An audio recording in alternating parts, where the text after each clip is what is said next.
discuss is Dean Cheng from the Heritage Foundation. Nancy Pelosi was obviously very positive there when she said that she thought this was absolutely hopeless, and it took 2 meetings there to determine that. Do you share her optimism? Do you think this is hopeless? Well, I'm not sure that that's optimism. No, I was being sarcastic. Sorry about that. Yeah. I think what is going on here is that North Korea is once again demonstrating that it understands its own version of the art of the deal, which is to make lots of promises, make lots of demands, and hope that the other side wants a deal more, sufficiently more that it's willing to make significant concessions. Why do you think they had that kind of strange press conference that obviously wasn't expected? It happened at about midnight. I mean, obviously no one was expecting it. There wasn't a lot of light there. They didn't, they said, and then they kind of retracted and said, well, we didn't ask for all the sanctions to go away, just some of them. What do you make of that? I think the North Koreans, interestingly, see themselves as coming out of this actually on the short end of the stick. That here they are meeting with Trump for the second time. Everyone's expecting a reduction in tensions, and President Trump comes out and basically says, you guys asked for too much, I'm walking away.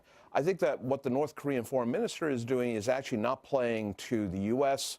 or Trump or Congress, but to the Chinese, to basically say, look, we weren't unreasonable, don't blame us. It's the Americans. So what do you think happens from here? Because it does seem like, President Trump was putting out that olive branch, and then after you're very conciliatory, after a while, you have to do the walk away, which is what he's done here.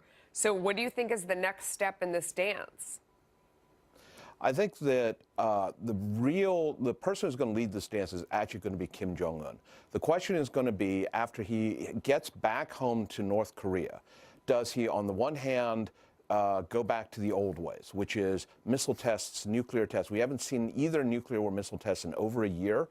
Does he start those again, which starts us back on the road to increased tensions? And that's very typical North Korean playbook.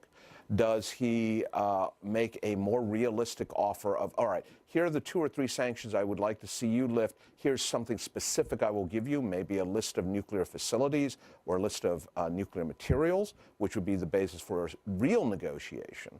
Or does he do something completely out of the box? Let's keep in mind, his father, for example, at one point ordered the sinking of a South Korean frigate on the high seas.